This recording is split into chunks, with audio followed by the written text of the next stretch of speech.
Assalamualaikum warahmatullahi wabarakatuh. Selamat sore Pak Ivan. Perkenalkan, kami dari kelompok 6 ingin mempresentasikan hasil diskusi kami mengenai Undang-Undang Dasar 1945. Sebelum masuk ke materi, izinkan kami memperkenalkan diri. Nama saya Naila Askara Binaya, sebagai moderator yang akan membawa jalannya diskusi pada hari ini. Undang-Undang Dasar adalah sumber hukum tertinggi di Negara Kesatuan Republik Indonesia yang berisi aturan-aturan tertulis yang dipakai sebagai landasan dasar dan sumber bagi berlakunya seluruh hukum, aturan, perundang-undangan, dan penyelenggaraan pemerintahan negara pada sebuah negara. Sedangkan Undang-Undang Dasar 1945 adalah konstitusi dan sumber hukum tertinggi yang berlaku di Negara Kesatuan Republik Indonesia sebagai perwujudan dari ideologi NKRI, yaitu Pancasila yang secara jelas tercantum di dalam pembukaan Undang-Undang 1945.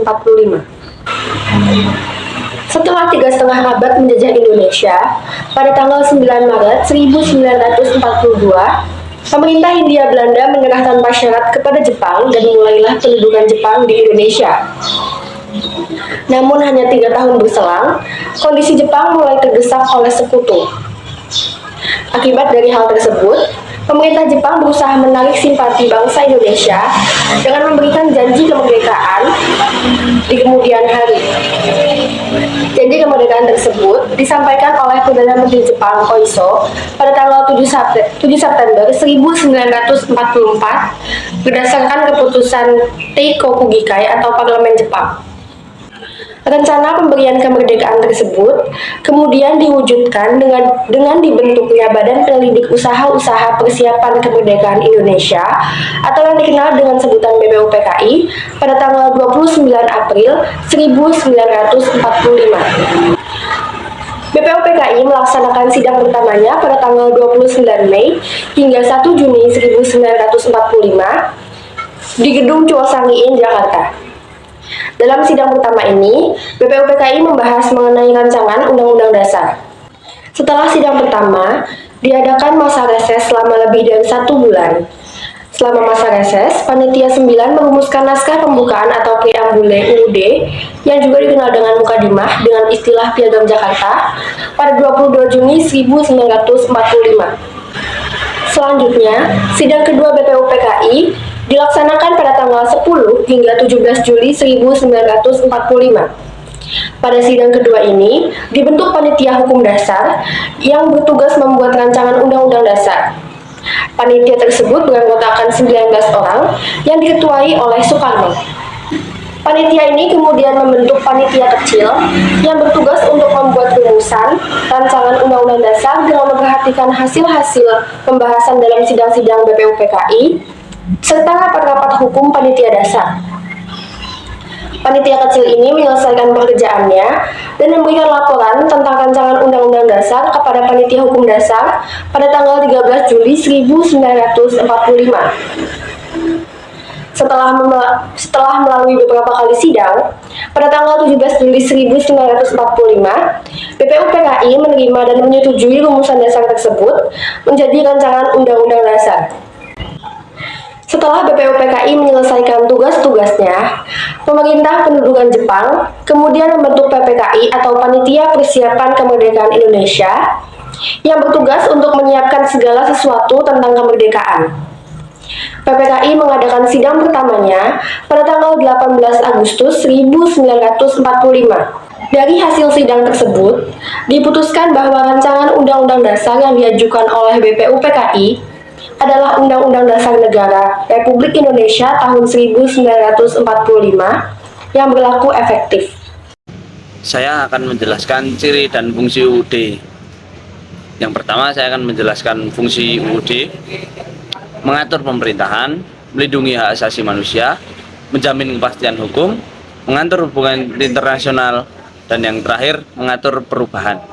Yang pertama, mengatur pemerintahan. UUD memberikan fondasi hukum yang penting bagi pemerintah di suatu negara.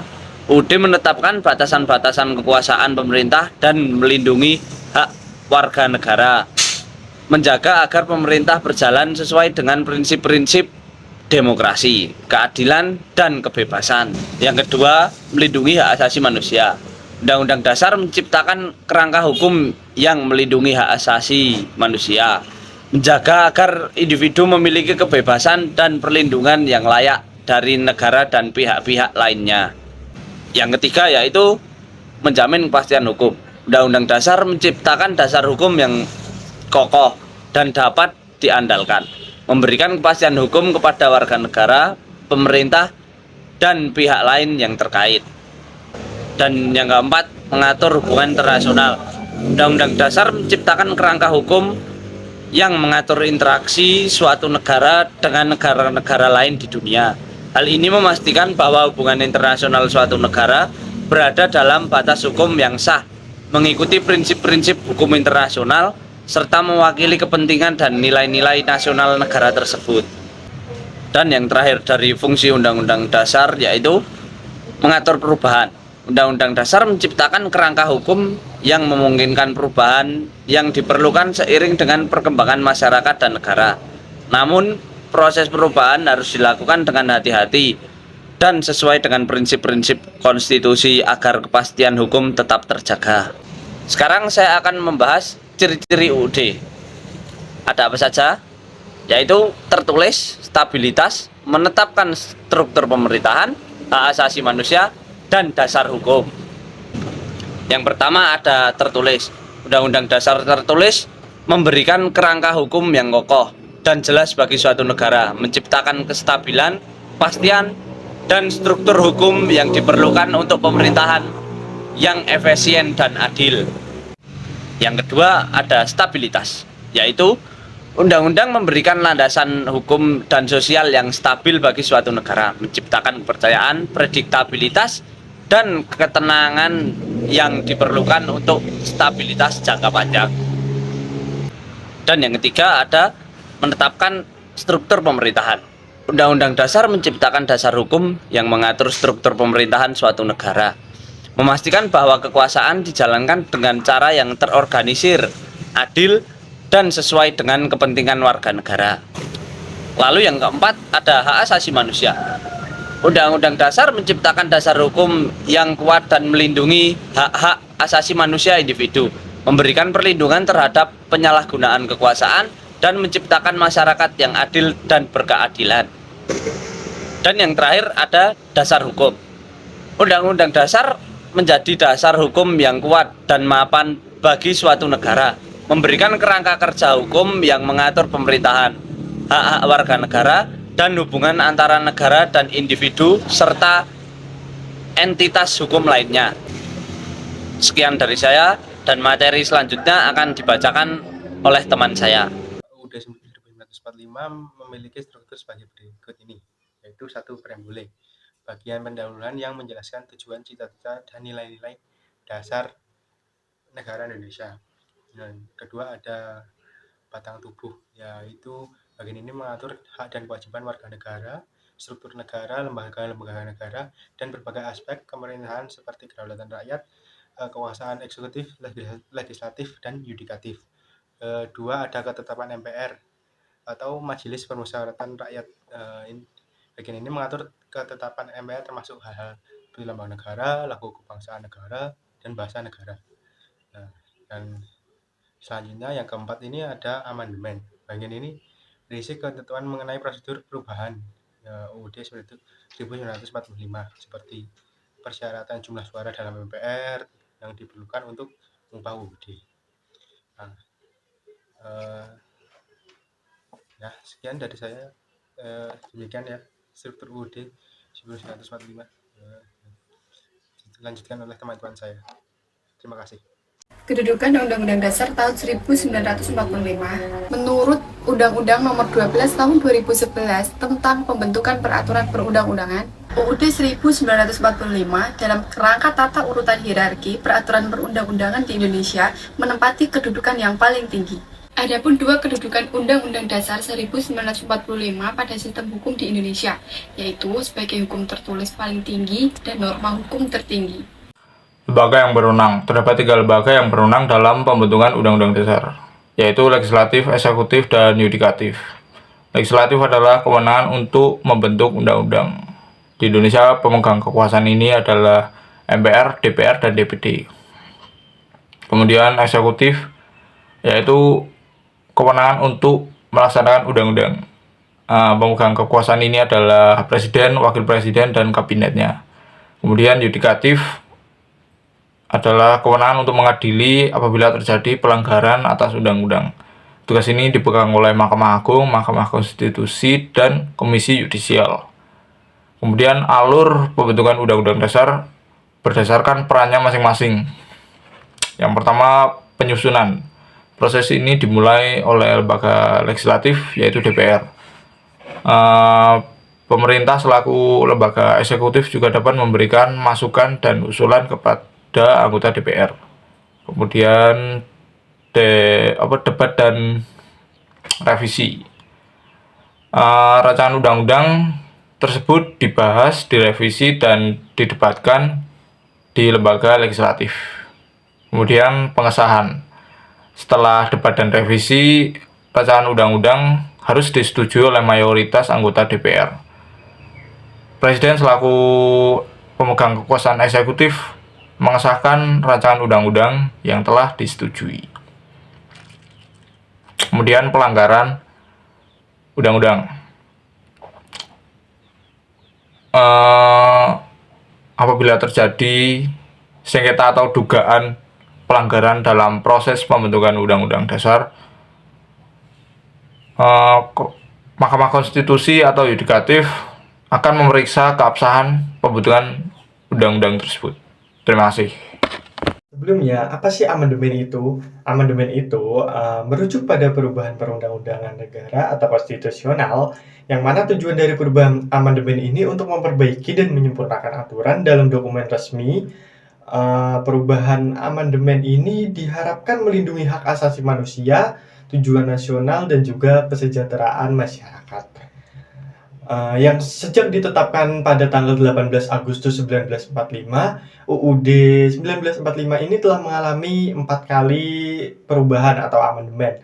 Namun amandemen atas UUD 1945 ini baru dilakukan pasca masa reformasi, yakni usai pemerintahan Orde Baru yang telah berkuasa selama 32 tahun yang telah berakhir pada Mei 1998. Jadi amandemen UUD 1945 ini dimulai pada 1999 hingga tahun 2002. Amandemen UUD yang pertama yang ditetapkan pada tanggal 19 Oktober 1999 dalam sidang umum MPR yang berlangsung pada tanggal 14 sampai 21 Oktober 1999, yang mana menghasilkan amandemen terhadap 9 pasal dan 15 ayat, yang mana adalah diantaranya ada pasal 5 ayat 1 tentang hak presiden untuk mengajukan RUU kepada DPR, kemudian ada pasal 7 tentang pembatasan masa jabatan presiden dan wakil presiden, lalu ada pasal 9 ayat 1 dan 2 tentang sumpah presiden dan wakil presiden, lalu ada pasal 13 ayat 2 dan 3 tentang pengangkatan dan penempatan duta, lalu ada pasal 14 ayat 1 tentang pemberian grasi dan rehabilitasi, lalu pasal 14 ayat 2 tentang pemberian amnesti dan abolisi, lalu ada pasal 15 tentang pemberian gelar, tanda jasa, dan kehormatan lainnya, lalu pasal 17 ayat 2 dan 3 tentang pengangkatan menteri, kemudian ada pasal 20 ayat 1 sampai 4 tentang Dewan Perwakilan Rakyat atau DPR, dan juga yang terakhir ada pasal 21 tentang hak DPR untuk mengajukan rancangan undang-undang atau RUU. Kemudian amandemen yang kedua yaitu dilakukan pada tanggal 18 Agustus tahun 2000 dalam sidang tahunan MPR pada tanggal 7 sampai 18 Agustus tahun 2000 yang tercatat ada 5 bab dan 25 pasal yang diubah. Yang mana dalam perubahan kedua ini, ketentuan hak asasi manusia memiliki bab tersendiri yakni bab 10A. Bab yang menjelaskan tentang HAM ini terdiri dari pasal 28A sampai pasal 29C. Kemudian ada amandemen yang ketiga yang ditetapkan pada tanggal 9 November tahun 2001 dalam sidang tahunan MPR yang diselenggarakan pada tanggal 1 sampai 9 November tahun 2001, yang mana ada sebanyak 23 pasal berhasil diamandemen. Amandemen ketiga ini salah satu poin pentingnya adalah melakukan perubahan terhadap kekuasaan kehakiman. Perubahan yang dimaksud ini tertuang pada pasal 24 ayat 2 UUD 1945 yang berbunyi, kekuasaan kehakiman dilakukan oleh sebuah Mahkamah Agung dan badan-badan peradilan yang berada di bawahnya dalam lingkungan peradilan umum, lingkungan peradilan agama, lingkungan peradilan militer, lingkungan peradilan tata usaha negara, dan Mahkamah Konstitusi. Lalu amandemen terakhir atau amandemen yang keempat yang ditetapkan pada tanggal 10 Agustus 2002 dalam sidang tahunan MPR tanggal 1 sampai 11 Agustus 2002 ada sebanyak 13 pasal yang berhasil diamandemen serta 3 pasal aturan peralihan dan juga 2 pasal aturan tambahan. Mengutip dari sumber prof.go.id, ada beberapa hal-hal penting yang ditetapkan melalui amandemen keempat UUD 1945 ini, yaitu diantaranya adalah keanggotaan MPR, pemilihan presiden dan wakil presiden tahap kedua, kemungkinan presiden dan wakil presiden berhalangan tetap, tentang kewenangan presiden, terus hal keuangan dan bank sentral, lalu ada pendidikan dan kebudayaan, perekonomian dan kesejahteraan sosial, serta aturan tambahan dan aturan peralihan. Dengan perubahan-perubahan tersebut, maka jumlah ketentuan atau ayat lama yang masih tetap dipertahankan sesuai dengan naskah asli UUD 1945 tinggal 23 ayat dari jumlah seluruhnya, yaitu 71 ayat asli. Atau dengan kata lain, presentase ayat yang masih tersisa adalah 16,33%. Jumlah babnya juga mengalami penambahan dari 16 bab menjadi 21 bab, akan tetapi nomor angka bab tersebut juga tetap sama jumlahnya, yaitu 16 bab.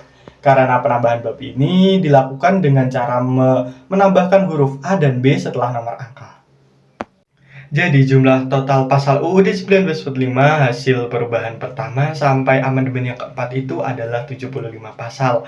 Namun demikian jumlah nomor pasalnya tetap sama, yaitu 37, tidak termasuk aturan peralihan dan aturan tambahan. Hal ini karena cara penulisan nomor pasal itu dilakukan dengan menambahkan huruf A, B, C, dan seterusnya setelah nomor angkanya. Yang mana kondisi semacam inilah yang menjadikan sistematika amandemen UUD 1945 ini tidak teratur. Nah, yang selanjutnya adalah implementasi Undang-Undang Dasar dalam kehidupan berbangsa dan bertanah air. Yang pertama adalah kita harus menghormati dan menghargai segala hak dan kewajiban yang ada dalam negara Indonesia yang majemuk ini. Seperti yang kita tahu, Indonesia merupakan negara yang sangat-sangat majemuk dan beraneka ragam. Oleh karena itu, tidaklah mudah bagi setiap rakyatnya untuk menghargai serta menghormati perbedaan ras, golongan, suku, dan lain-lain yang ada di dalam negara Indonesia. Namun, sesuai dengan alinea 4 pembukaan Undang-Undang Dasar 1945, undang-undang di sini memiliki fungsi untuk memajukan kesejahteraan umum serta perdamaian abadi dan keadilan sosial. Oleh karena itu, untuk mewujudkannya diperlukan kerjasama yang baik dari seluruh masyarakatnya dengan cara menghargai dan menghormati setiap perbedaan yang ada. Yang kedua adalah berpartisipasi aktif dalam kegiatan pemilu untuk mewujudkan negara demokrasi berdasarkan Undang-Undang Dasar. Seperti yang kita tahu, Indonesia itu menganut asas demokrasi, sehingga di sini kita memiliki kebebasan untuk menyampaikan hak dan pendapat kita. Namun, kita juga perlu memperhatikan apa saja sih yang perlu kita sampaikan dan tidak perlu kita sampaikan. Sehingga nantinya apa yang kita sampaikan bisa menjadi atau bisa membawa perubahan bagi bangsa Indonesia. Yang ketiga adalah melawan segala bentuk ketidakadilan yang terjadi pada hak asasi manusia. Seperti yang kita tahu, kita itu memiliki hak asasi manusia yang sama antar manusia. Kita memiliki hak untuk makan, hak untuk hidup, hak untuk memperoleh kehidupan yang layak, serta hak untuk mendapatkan pekerjaan. Dan semua hak-hak kita itu dilindungi dalam satu undang-undang yang bernama Undang-Undang Dasar 1945, sehingga kita wajib menghargai dan menghormati setiap hak asasi manusia yang ada.